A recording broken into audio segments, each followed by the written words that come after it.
Hello guys, ഇന്ന് ഞാൻ നിങ്ങൾക്ക് കാണിക്കാൻ പോകുന്ന ഒരു ഷ്രൈനാണ്. അതിന്റെ പേര് ഇത്രയും വലിയ വഴി കഴിഞ്ഞ് നേരെ എത്തിപ്പെടുന്നത് ഈ ഒരു സെറ്റപ്പിലാണ്. ഇതിന്റെ പേരാണ് ഹരിമ നോ സോഷ ഷ്രൈൻ.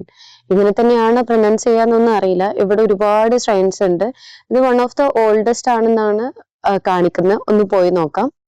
അപ്പൊ ഇങ്ങനെയാണ് ഈ ഷ്രൈനിന്റെ പുറത്തുനിന്നുള്ള ലുക്ക്. പുറത്തുനിന്ന് കാണാൻ നല്ല ഭംഗിയുണ്ടായിരുന്നു, നല്ല ചുറ്റുമതിലൊക്കെ വെച്ചിട്ടാണ്. അപ്പൊ ഞാൻ ഈ എൻട്രൻസ് ഒക്കെ ഒന്ന് വീഡിയോ എടുത്തു, എന്നിട്ട് ഞാൻ അതിന്റെ ഉള്ളിലേക്ക് മെല്ലെ കയറി പോയിട്ടോ. അപ്പൊ ഉള്ളിൽ ചെല്ലുന്ന സമയത്ത് ഇങ്ങനെ കുറെ ലാൻറ്റൻസ് ഒക്കെ തൂക്കിയിട്ടേക്കുന്നേ. അതൊക്കെ കത്തിക്കോ എന്തോന്ന് അറിയില്ല. ഞാൻ ഡേ ടൈമിൽ പോയതുകൊണ്ട് എന്താണ് അവസ്ഥ എന്ന് അറിയില്ല. പിന്നെ നോക്കുമ്പോൾ അവിടെ കുറേ ചെറിയ ഷോപ്സ് ഉണ്ട്. അവിടുന്ന് ഇങ്ങനെ കുറേ സോനിയർ സാധനങ്ങളൊക്കെ വാങ്ങിക്കാൻ കിട്ടും. ഇവിടെ ഫുള്ളി ഈ ലാൻറ്റൻസ് എന്നാണ് മൊത്തത്തിൽ വെച്ചേക്കുന്നത്. അപ്പൊ ഇതാണ് ഒരു ഷ്രൈനിന്റെ എൻട്രൻസ് എന്ന് പറയുന്നത്. ഇതാണ് മെയിൻ ആയിട്ടുള്ളത്. പിന്നെ കുറച്ച് മാറിയൊക്കെ കുട്ടി കുട്ടി സംഭവങ്ങളൊക്കെ ഉണ്ട്. അതൊക്കെ എന്താണെന്ന് ആക്ച്വലി എനിക്ക് ഒന്നും മനസ്സിലായിട്ടില്ല. ഞാൻ അങ്ങനെ അവിടെ ഒന്ന് ചുറ്റിക്കറങ്ങാന്ന് വിചാരിച്ചിട്ട് നടന്നു. അപ്പോഴാണ് ഇതെന്റെ കണ്ണിൽ പെട്ടത്. ഇതിങ്ങനെ വിഷസ് എഴുതിയിരുന്ന സംഭവങ്ങളാണ്. ഇതിങ്ങനെ മിക്കവാറും എല്ലാ ഷ്രൈനിലും ഉണ്ട്. ഇങ്ങനെ ഓരോരുത്തരും എഴുതിയിട്ടിട്ടുണ്ട്. ഞാൻ ചിലതൊക്കെ ഗൂഗിൾ ട്രാൻസ്ലേറ്റ് വെച്ച് നോക്കിയിട്ട് ഒക്കെ നോക്കിയായിരുന്നു. ചിലർ ഇങ്ങനെ സ്റ്റഡീസിന് വേണ്ടിയിട്ടുള്ളത്, അല്ലെങ്കിൽ ചിലരുതുള്ളത് റിലേഷൻഷിപ്പിന്റെ കാര്യങ്ങൾക്ക്. അതൊക്കെ വായിക്കാൻ പറ്റുമെന്ന് പോലും എനിക്കറിയില്ല. ഒന്ന് രണ്ടെണ്ണം വായിച്ചപ്പോൾ പിന്നെ എനിക്ക് തോന്നി അത് ഓരോരുത്തർ ഇട്ടതല്ലേ നമ്മൾ വായിക്കുന്നത്, ശരിയല്ലല്ലോ എന്ന്. പിന്നെയാണ് എനിക്ക് ആ ബോധം വന്നിട്ടോ. ഇതെന്താണെന്ന് അറിയാൻ വേണ്ടിയിട്ട് ക്യൂരിയോസിറ്റിക്ക് ഞാനൊന്ന് ട്രാൻസ്ലേറ്റ് ചെയ്ത് നോക്കിയതാ. ഇതിന്റെ ഉള്ളിൽ കൂടെ ഇങ്ങനെ നടക്കുമ്പോൾ ഒരു വൈബ് ഉണ്ട് കേട്ടോ. ഞാനിങ്ങനെ വീഡിയോസിലൊക്കെ കണ്ടിട്ടുണ്ട്. ഇതെനിക്ക് തോന്നുന്ന എല്ലാ ഷ്രൈൻസിനും ഈ ഒരു കോമൺ ഓറഞ്ച് കളറുള്ള സംഭവം ഉണ്ട്. ഇതിന്റെയൊക്കെ ഹിസ്റ്ററി എന്താണ്, ഇതിന്റെയൊക്കെ കൾച്ചർ എന്താണെന്നൊന്നും അറിയില്ല. സംഭവം കൊള്ളാം, നല്ല ഭംഗിയുണ്ട് അല്ലേ. ഇതിലൊക്കെ നടക്കാനും ഒരു വൈബ്. പിന്നെ ഇവിടെ എന്താണെന്ന് വെച്ചാൽ ഭയങ്കര സൈലന്റ് ആണ്. ഞാൻ മാത്രമായിരിക്കും ഇവിടെ ഒച്ചുണ്ടാക്കണം. ബാക്കിയൊക്കെ ഇങ്ങനെ ഈ കിളികളുടെ ഒക്കെ ശബ്ദം തന്നെയുള്ളൂ, വേറെ ഒന്നുമില്ല. ഞാൻ ആക്ച്വലി ഇതൊന്ന് ഗൂഗിൾ ചെയ്ത് നോക്കിയ. അപ്പൊ ഇതിനാണ് ടോറി ഗേറ്റ് എന്ന് പറയുന്നത്. ഇത് റെപ്രസെന്റ് ചെയ്യുന്നതെന്ന് വെച്ചാൽ ഓർഡിനറി ലൈഫിൽ നിന്ന് അല്ലെങ്കിൽ ഓർഡിനറി വേൾഡിൽ നിന്ന് ഒരു സീക്രട്ട് വേൾഡിലേക്കുള്ള ഒരു എൻട്രൻസ് ആയിട്ടാണ് ഇതിനെ വിശേഷിപ്പിക്കുന്നത്. ഭയങ്കര പീസ്ഫുൾ ആൻഡ് കാം ആയിട്ടുള്ള സ്ഥലം കേട്ടോ. ഇവിടെ ഇരിക്കുമ്പോൾ തന്നെ അല്ലെങ്കിലേ തണുപ്പാണ്, അതിന്റെ കൂട്ടത്തിൽ ഇവിടെ ഭയങ്കര തണുപ്പായിട്ട് എനിക്ക് തോന്നുന്നുണ്ട്. മൂക്കൊക്കെ ഇങ്ങനെ അടിച്ചു പോകണ്ട് തണുത്ത കാറ്റ് വന്നിട്ട്. നല്ല രസം, എനിക്ക് ഇഷ്ടമായി.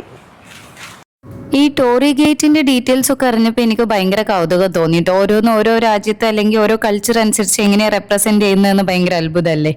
അപ്പൊ ഞാനിങ്ങനെ നടക്കുമ്പോഴാട്ടോ ഒരു കാര്യം കണ്ടത്. ഇത് നോക്കി, ഇതെന്താന്ന് മനസ്സിലായോ? ഓറഞ്ച് ആണ്. കുറേ താഴെ ചാടി കിടക്കുന്നുണ്ടായിരുന്നേ. ഇതൊന്നും ആരും എടുക്കാനൊന്നും വരുന്നില്ല എന്ന് തോന്നുന്നുണ്ട്.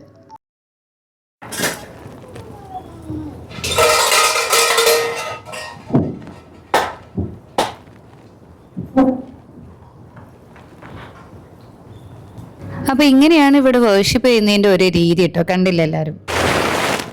ഇപ്പൊ ഞാനിവിടെ ഓരോ ഷ്രൈനിലും പോയപ്പോഴും ശ്രദ്ധിച്ച കാര്യം എന്താ വെച്ചാൽ ഇവിടെ പ്രാർത്ഥനയ്ക്ക് അതിൻ്റെതായിട്ടുള്ള രീതി ഉണ്ട് കേട്ടോ. ഇവരുടെ കൾച്ചർ അനുസരിച്ച് ആയിരിക്കും അവർ ഫോളോ ചെയ്യുന്നത്. അവിടെ എത്തുക, അത് കഴിഞ്ഞിട്ട് ഒന്ന് റെസ്പെക്ട്ഫുൾ ആയിട്ടൊന്ന് വണങ്ങുന്നുണ്ട്.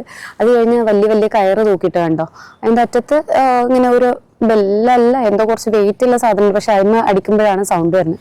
അത് കയറാണ് കെട്ടി തൂക്കിയിട്ടേക്കുന്നത്. എന്നിട്ട് അത് പിടിച്ചൊന്ന് അടിക്കുന്നത്. അത് കഴിഞ്ഞാൽ ഇവർ രണ്ടും അവിടെ ഒന്ന് കൈവച്ചൊന്ന് ക്ലാപ്പ് ചെയ്യും. എന്നിട്ടാണ് ഇവരെ പ്രാർത്ഥന തുടങ്ങുന്നത്. അത് കഴിയുമ്പോഴും, പ്രാർത്ഥന കഴിയുമ്പോഴും രണ്ടു തവണ ക്ലാപ്പ് ചെയ്യുന്നുണ്ട്. അപ്പൊ എനിക്ക് തോന്നുന്നത് ഇതാണ് ഇവിടുത്തെ ഒരു സ്റ്റൈലെന്ന് തോന്നി. ഇവരുടെ ഒരു വിശ്വാസം, ഇവരുടെ റിച്വൽസ് ഇങ്ങനെ ആയിരിക്കാം. കാണാൻ നല്ല ഇൻട്രസ്റ്റിംഗ് ആയിട്ടുണ്ട്. ഞാൻ പിന്നെ തിരിച്ചിറങ്ങാൻ നേരത്താണ് ഈ ഒരു സംഭവം കണ്ടത്. ഒരു മൂങ്ങയുടെ മുന്നിൽ പോയിട്ടും ഇതേപോലെ ഇവരിങ്ങനെ വണങ്ങിയിട്ട് എന്താണ്ടൊക്കെയോ ചെയ്യുന്നുണ്ട്. അപ്പൊ അതെന്താ നോക്കാൻ വേണ്ടിയിട്ട് ഞാൻ അങ്ങോട്ട് മുന്നോട്ട് പോയേ. കാര്യങ്ങൾ മനസ്സിലാവാൻ വേണ്ടി ഞാനൊന്ന് ട്രാൻസ്ലേറ്റ് ചെയ്ത് നോക്കി. അപ്പൊ ഇതിന്റെ പേര് പറയുന്നത് മിമിസുക്കു എന്നാണ്. ഇത് സിമ്പിൾ ഓഫ് ഇന്റലിജൻസ് എന്നാണ് ഇതിൽ എഴുതി വെച്ചേക്കണ കണ്ടത്. അപ്പൊ ഇതിനെ തൊട്ട് ബ്ലെസ്സിങ് വാങ്ങാനൊക്കെ പറയുന്നുണ്ട്. പണ്ട് കാലങ്ങളിൽ ഇതിനെയൊക്കെ ആരാധിച്ചിരുന്നു എന്ന് എഴുതി വെച്ചിട്ടുണ്ട്. അപ്പൊ ഇതാണ് ഇതിന്റെ പിന്നിലെ സ്റ്റോറി. പിന്നെ ഞാൻ നോക്കുമ്പോണ്ട് ഇതൊക്കെ അടച്ചു പൂട്ടുന്നേ. ഞാൻ ഗൂഗിളിൽ സെർച്ച് ചെയ്ത് ഇങ്ങോട്ട് വരുന്ന സമയത്ത് വൈകുന്നേരം 5:30 വരെ ഉണ്ട് എന്നാട്ടോ പറഞ്ഞത്. സംഭവം ഒരു 3-3:30 ആയിട്ടുള്ളായിരുന്നു ഇവർ ഈ അടച്ചു പൂട്ടുന്ന സമയം ആയിപ്പോയിക്കും. അപ്പൊ ഞാൻ വിചാരിച്ചത് എന്താണ് ഇപ്പൊ ഈ അടച്ചുപൂട്ടലിന്റെ സെറ്റപ്പ്.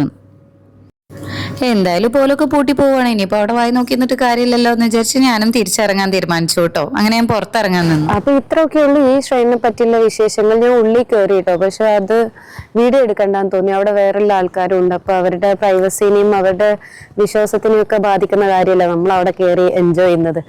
അപ്പം അവർക്ക് അവരുടേതായിട്ടുള്ള പ്രൈവസി നമ്മൾ കൊടുക്കണമല്ലോ. പിന്നെ അവരൊരു പ്രയറിന് വേണ്ടി ഇരിക്കുന്നതല്ല, നമ്മളത് കയറിയുള്ള വീഡിയോ എടുക്കലും പിന്നെ നമുക്ക് വീഡിയോ എടുക്കാൻ വേണ്ടിയിട്ട് അവരെ ബുദ്ധിമുട്ടിക്കണ്ടല്ലോ എന്ന് വിചാരിച്ചിട്ട് ഞാൻ മാറിയിരുന്ന് അവരവരുടെ വഴിക്ക് ഇരുന്ന് ഞാൻ എൻ്റെ വഴിക്ക് വരുന്നു.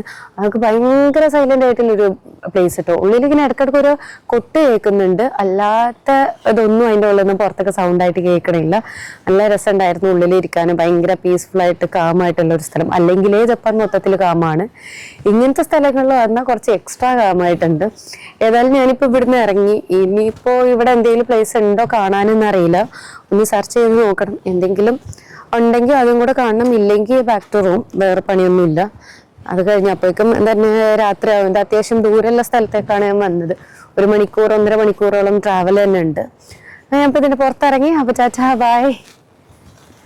3-4 ദിവസം ഇവിടുത്തെ ഫുഡൊക്കെ തിന്നിട്ട് എൻ്റെ നാക്കൊക്കെ ചത്തുപോയിട്ടോ. അങ്ങനെ ഞാനൊരു ഇന്ത്യൻ റെസ്റ്റോറൻറ്റ് തെരഞ്ഞു പിടിച്ച് ഇങ്ങനെ ഒരു ഹൈദരാബാദി ബിരിയാണി ഓർഡർ ചെയ്ത് തിന്നുട്ടോ രാത്രി.